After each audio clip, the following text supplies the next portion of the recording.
Olá, muito boa tarde a você, terça-feira, 12 de agosto. Vamos aos destaques de hoje do Assembleia em Foco, primeira edição. Agenda internacional e diálogo com bases do interior pautam sessão plenária no Parlamento Maranhense. Creche Escola Sementinha promove agenda especial em homenagem aos pais de estudantes da instituição. Universidade Estadual do Maranhão inicia curso preparatório intensivo para o Enem e para o PAS 2025. Você vai ver ainda a campanha Agosto Lilás com ações de conscientização a respeito do combate à violência de gênero no Estado. O AF1 começa agora.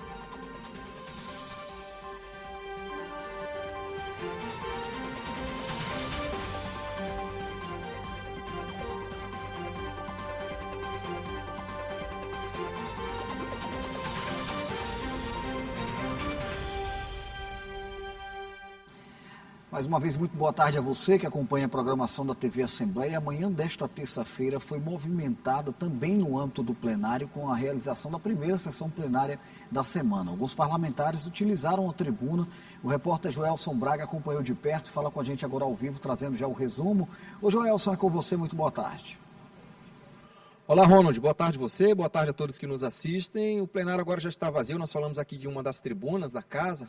A sessão teve alguns pronunciamentos hoje, destaco aqui o pronunciamento do deputado Júnior Cascaria, por exemplo. Ele visitou algumas bases eleitorais durante o fim de semana, isso é muito costumeiro entre os parlamentares daqui da Assembleia Legislativa, e também aproveitou para fazer uma escuta, ouvindo as demandas da população.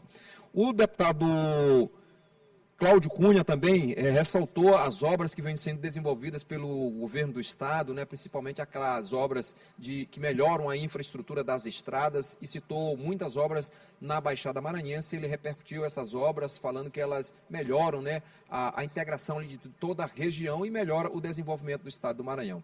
E o deputado Wellington do Curso também fez um pronunciamento. Ele chegou recentemente de viagem, participou de um evento internacional nos Estados Unidos, em Boston, com participação de legisladores de todo o mundo, e o deputado Wellington representou a Assembleia Legislativa do Maranhão neste evento.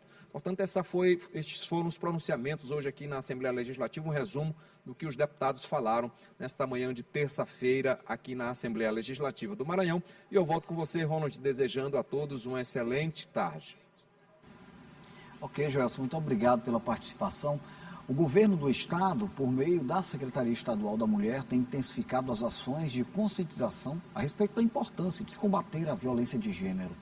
O assunto é o tema da campanha Agosto Lilás.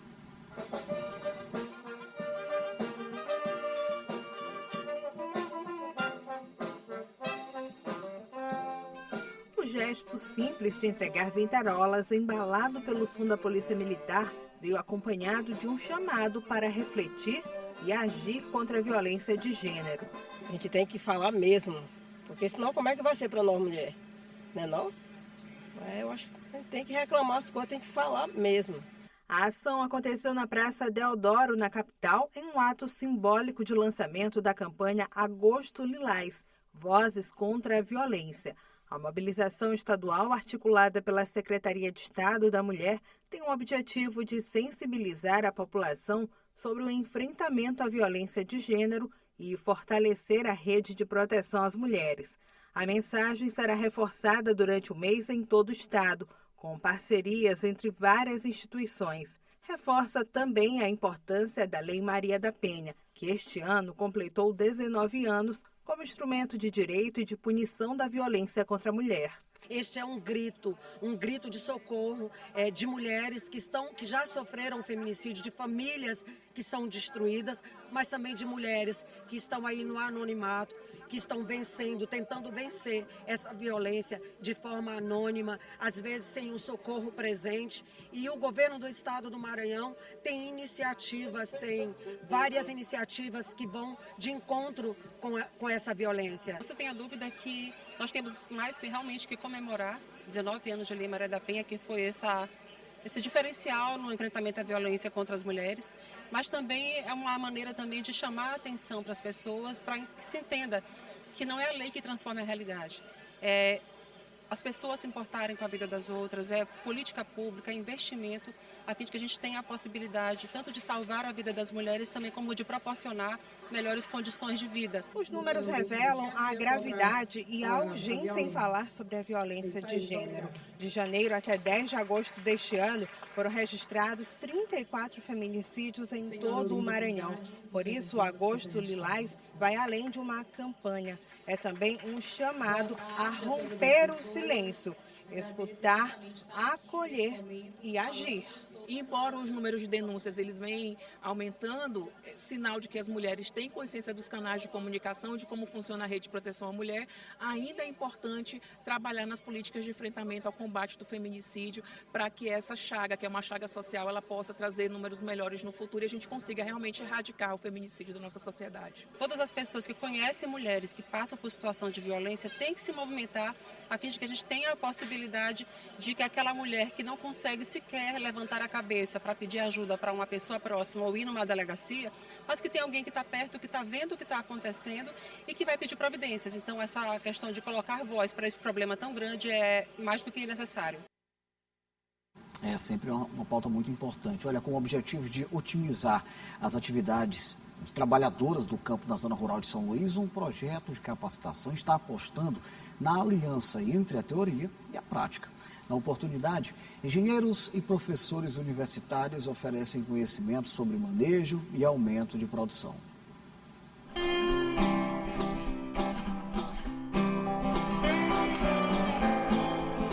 Alface, couve e cheiro verde são algumas das hortaliças cultivadas nesta terra fértil, onde atua a Associação Mulheres do Campo em Ação, no Coquilho 2, Zona Rural de São Luís. Para impulsionar a produção, as agricultoras do projeto participaram de uma oficina para melhorar os resultados.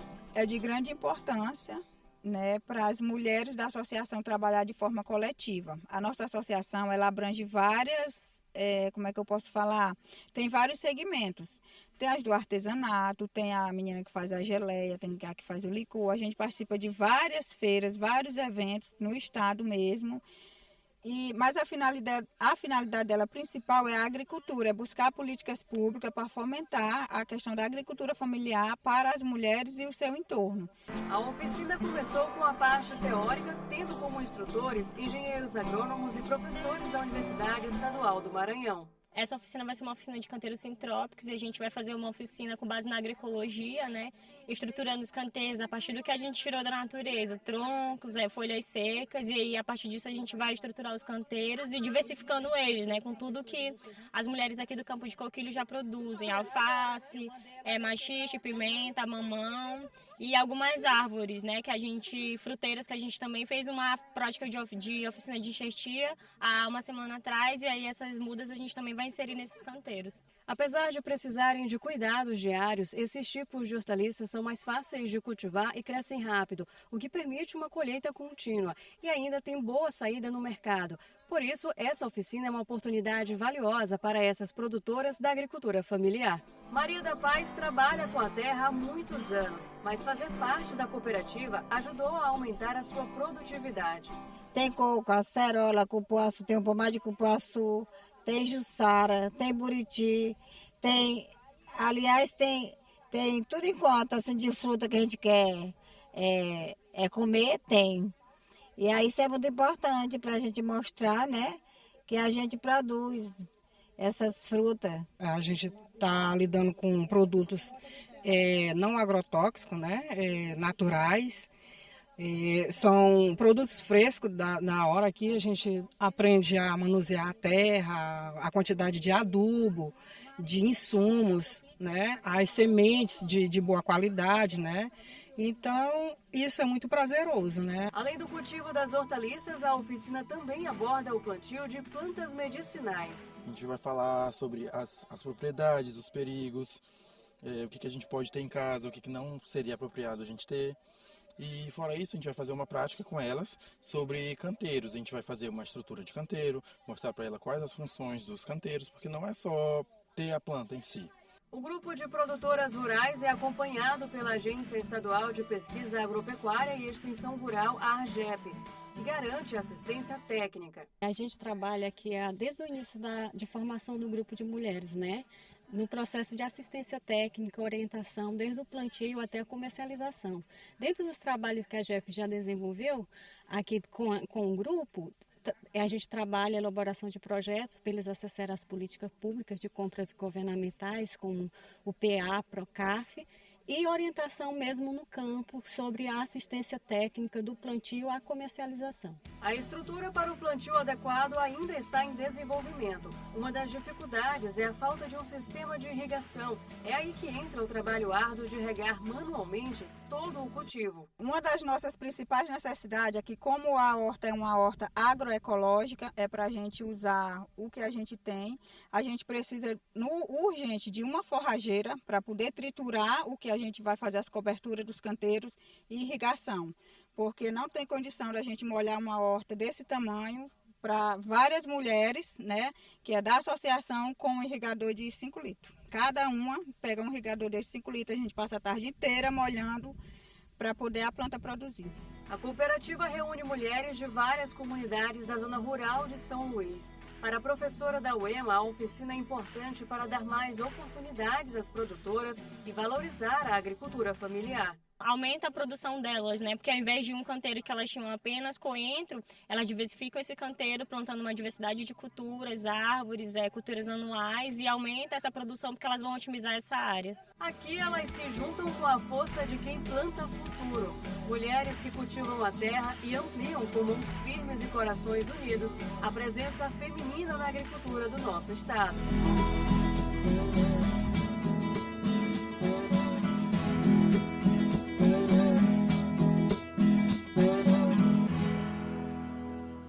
Muito bom o trabalho, viu? Olha, no próximo bloco, a UEMA dá início ao curso preparatório para estudantes que vão enfrentar o Enem e o PAS deste ano. E mais a história de Adriano Trindade, um jovem maranhense de apenas 18 anos com transtorno do espectro autista, que foi aprovado em medicina pela Universidade Federal do Maranhão. A gente volta já.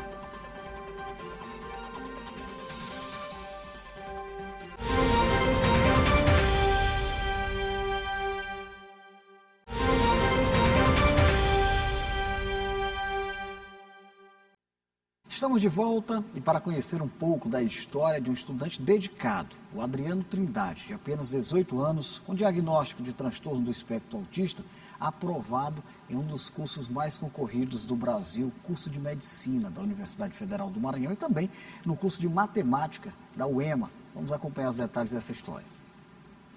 Este é um dos cantinhos onde Adriano Trindade, um jovem autista de 18 anos, passa boa parte do tempo estudando. As horas dedicadas aos livros renderam frutos. Ele foi aprovado em 2 universidades públicas do Maranhão, em matemática na Universidade Estadual e em medicina na Universidade Federal. Eu peguei o celular sem nenhuma intenção, só peguei, não, vou olhar aqui o que está acontecendo no Instagram. Quando eu olhei, tinha saído o resultado do SISU. Eu, tá bom, vou abrir o SISU. Quando eu abri, estava lá o resultado, que eu tinha sido aprovado em medicina, né, na chamada regular, e entrei no primeiro semestre. Aí foi logo um auê lá, porque eu contei pra minha mãe, ela espalhou logo pra todo mundo que estava lá mesmo, na fila mesmo que a gente estava. Aí os professores começaram a me ligar quando souberam da notícia e tal, foi aquela coisa toda. Esse resultado certamente já era esperado pela família e por quem conhece o Adriano. Desde pequeno ele já apresentava sinais de ter um intelecto bem desenvolvido, como por exemplo aos 3 anos de idade já sabia ler e aos 15 chegou a atuar como professor de matemática para alunos do 1º ano do ensino médio. Ele não gostava de brincar de carrinho, ele não gostava de andar de bicicleta, ele não gostava de nada disso, de brinquedos. Os brinquedos dele eram caderno, lápis, caneta, só, desde pequenininho. A brincadeira dele era ele se deitar no chão e ele ir rabiscar. Sempre foi assim. Tanto que quando ele iniciou a vida escolar, ele já sabia.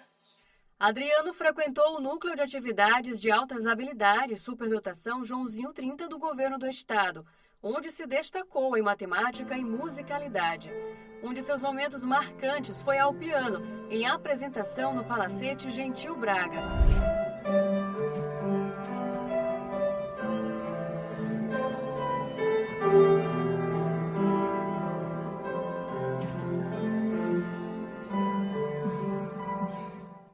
Aos 18 anos, já reúne diversos certificados em cursos profissionalizantes nas áreas da saúde e ciências aplicadas, além de medalhas conquistadas em Olimpíadas de Matemática, tanto nacionais quanto estaduais. Ele também criou uma Olimpíada que passou a integrar o calendário da escola onde estudava. Amaram a ideia, acharam totalmente revolucionária, né? Um próprio aluno criar uma prova, uma Olimpíada que desafiasse os outros alunos. E foi assim, quando chegou em 2023 foi a primeira edição, oficial mesmo. Foi só na escola, exceto uma aluna, que era a Melissa, que sempre participava, ela quis participar de novo. Aí teve a primeira edição na escola, eu já estava bem melhor com Word, Excel, essas coisas. Fiz toda a formatação, tudo por minha conta. Eu tinha que criar as questões, tinha que revisar, formatar, fazer a digitação e imprimir. Ainda no ensino médio, Adriano desenvolveu um projeto para ensinar primeiros socorros e outros temas ligados à saúde para os colegas da própria turma. Nessas aulas, eu fazia as aulas teóricas, eu preparava o material teórico, e eu mesmo lecionava lá para eles. E outros dias a gente combinava de fazer uma aula prática. Aí nas aulas práticas, sempre associadas com a teórica, eu passei questões de primeiros socorros, como a manobra de Heimlich. Passava também, na parte da teórica, um pouco de anatomia, como os sistemas orgânicos que a gente tem, sistema digestório, circulatório, etc. E também a questão da medição de glicose, aquelas coisas básicas que eu acho que todo ser humano teria que saber. Agora, na graduação em Medicina, ele conta que a rotina universitária é bem diferente da escola e que enfrenta mais dificuldade para se integrar à turma. É muita coisa de uma vez. Ou seja, além de já ser um jeito diferente de estudar, é uma massa muito mais extensa também. Então, basicamente, tudo o que eu via, por exemplo, em 2 ou 3 bimestres tradicionais da escola, eu vejo em um período. O diagnóstico de autismo de Adriano veio de forma tardia, após a confirmação do diagnóstico dos irmãos Azaf e Júlia, também autistas. Ele acredita que se soubesse antes sobre sua condição, teria sofrido menos. Por isso, vê na medicina uma chance de ajudar outras pessoas autistas a não passarem pela mesma situação. Se eu tivesse sido acompanhado desde o começo, eu acredito que tudo teria sido diferente e eu também me entenderia melhor. Não me cobraria tanto como hoje em dia já está implementado em mim, né? Eu me cobro muito. Na hora que a gente pensa lá no futuro, um autista formado em neurologia, com enfoque em outros autistas, é uma coisa linda de se pensar. Né? Já me imaginei na formatura. Inclusive, lá na formatura eu vou chorar horror. Só que aí eu fico pensando na trajetória. Né? Que não é nada fácil. Não é fácil para ninguém. Né? Não é fácil para ninguém. Só que a realidade é que para PCD ou para autista em si, é uma dificuldade ainda maior. Para a mãe, a história do filho é um orgulho. Tanto por ele quanto por si mesma, por ter dado sempre o máximo que podia na criação de Adriano. E ela relembra que, apesar da sua inteligência para a matemática, ele está seguindo um sonho de criança, ser médico. Ele era muito novinho quando ele criou esse livro. E eu vejo que dali ele estava escrevendo a própria história. Porque hoje é o que ele está vivendo e ele ainda não entendeu. Ele mesmo profetizou na vida dele lá atrás, quando ele era uma criança. Uma história que inspira e transforma. Seja na matemática, na música ou na medicina, o futuro de Adriano é promissor. Sucesso aí para Adriano, viu? Bora chamar a Paula Torres, que tem a previsão do tempo para o interior e para a capital maranhense. É com você, Paula. Boa tarde.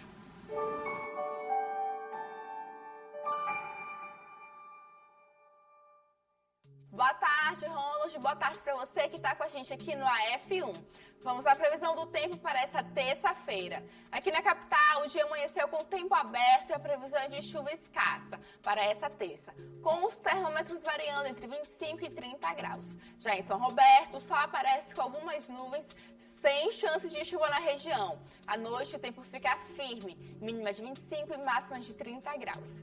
Já na cidade de Axixá, o tempo segue nublado, sem possibilidade de chuva. Os termômetros variam entre 25 e 30 graus. É isso, Ronald. A gente volta a se encontrar amanhã. Até lá.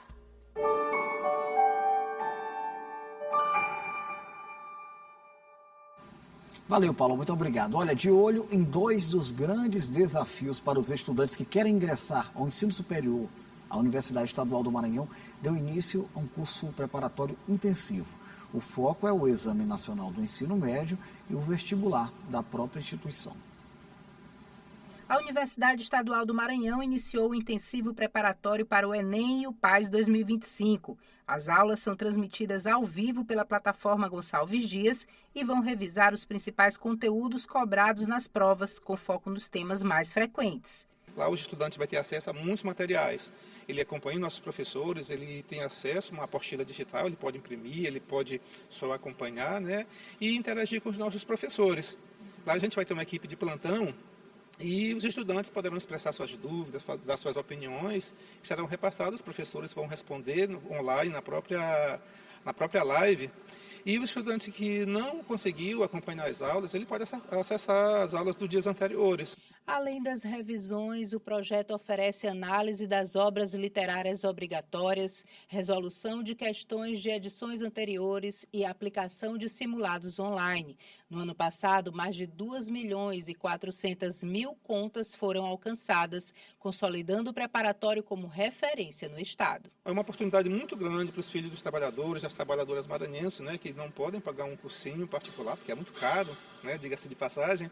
E professores assim de nome mesmo reconhecido dentro do nosso estado. São professores da rede estadual, são professores também da rede privada e professores que já há muito tempo já trabalham com cursinho. Então eles têm assim essa facilidade de comunicação para esse público, né, que o objetivo mesmo é preparatório para o vestibular. A coordenadora do estúdio da plataforma Gonçalves Dias destacou a importância do projeto e o formato das aulas. As aulas serão ministradas aqui, nesse espaço, ao vivo, onde os professores vão interagir com os alunos que entrarem na plataforma, né, no nosso canal no YouTube, plataforma Gonçalves Dias. As aulas são ao vivo, como eu já disse, de todas as disciplinas do Enem, PAS e UEMA, inclusive com as obras literárias mais lá para frente. O intensivo será realizado até novembro deste ano, véspera das provas, sempre às 7 horas da noite, com transmissão ao vivo no YouTube. Para participar, basta se inscrever de forma gratuita no canal Plataforma Gonçalves Dias e ativar as notificações. No próximo bloco, a Festa dos Pais, promovida pela Creche Escola Sementinha na Assembleia Legislativa. E mais, uma exposição entre o sagrado e o popular, com a magia do Bumba Meu Boi do Maranhão. A gente volta já.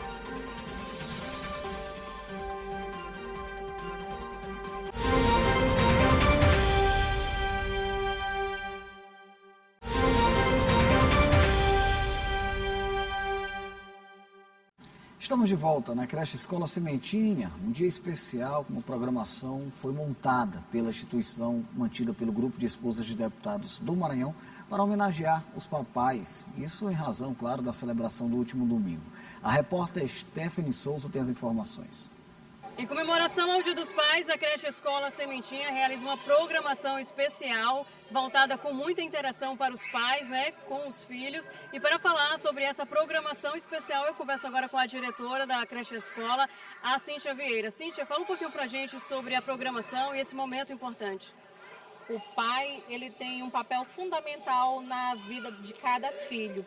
E a Creche Escola Sementinha, através da temática Laços que nos unem, trouxe esse cuidado, essa proteção, esse amor, através de uma ginástica afetiva, através de um momento muito afetuoso, musicalização e um momento de atividade artística também, onde os pais receberam junto com seus filhos uma atividade para que eles pudessem expressar de que forma esses laços unem.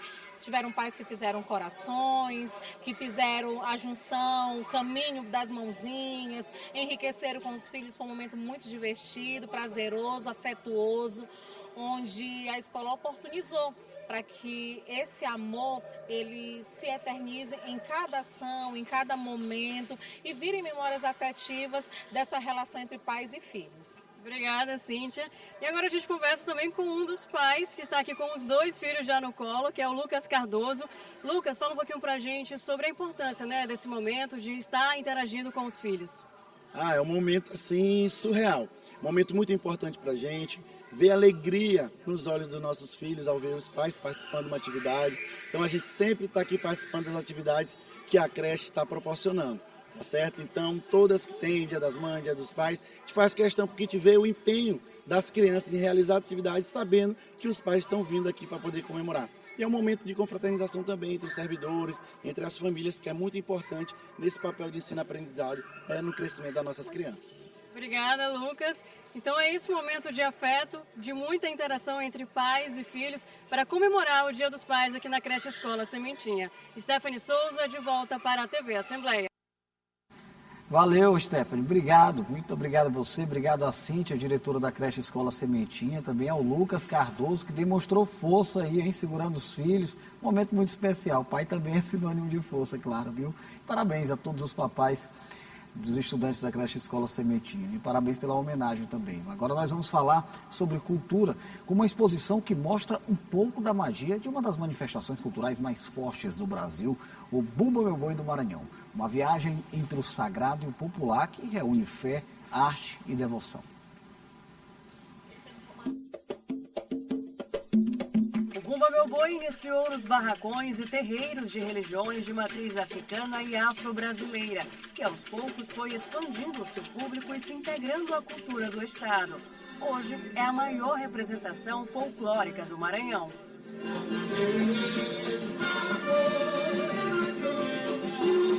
Para além do entretenimento que é priorizado nos arraiais de São João, a festa é uma manifestação religiosa. A exposição entre o sagrado e o popular, bois de encantaria no Maranhão e no Brasil, mostra bem essa vertente. Em cartaz no Museu Cafua das Mercês, em São Luís, a exposição traz o boi como figura sagrada, que recebe os encantados, seres mágicos ou sobrenaturais, permitindo comunicação entre o mundo dos vivos e o plano espiritual. Os bois de encantado faz parte dentro da nossa religiosidade de matriz africana, o tambor de mina, o terecô, a pagelança. Então, os encantados dentro de nossos terreiros, sempre ele tem esse boi que ele traz do popular para dentro do sagrado. As entidades espirituais incorporam o corpo do boi e se manifestam por meio de danças, cantorias e rezas, momento que os devotos realizam pedidos, promessas e agradecem. A exposição permite conhecer e preservar a tradição das religiões africanas e afro-brasileiras no Maranhão. Automaticamente é uma resistência que nós temos, né? O povo do boi de encantado, que é uma coisa que vem já de muito tempo, então essa resistência nós trazemos, o povo de terreiro tem essa resistência de trazer o boi de encantado e ao mesmo tempo preservar a nossa cultura maranhense, com respeito e com devoção. Eu acho muito importante, inclusive eu trouxe elas porque elas nunca vieram aqui na exposição, exatamente para conhecer, porque é uma coisa que é nossa e a gente não sabe. Então é muito importante trazer não só a exposição, como a vivência com essas pessoas que permitem, né, viver dentro desse contexto que é não só a encantaria, mas todo esse contexto cultural que tem dentro do Maranhão. 10 terreiros de encantaria da região metropolitana de São Luís estão representados na exposição, que está aberta ao público até o mês de outubro.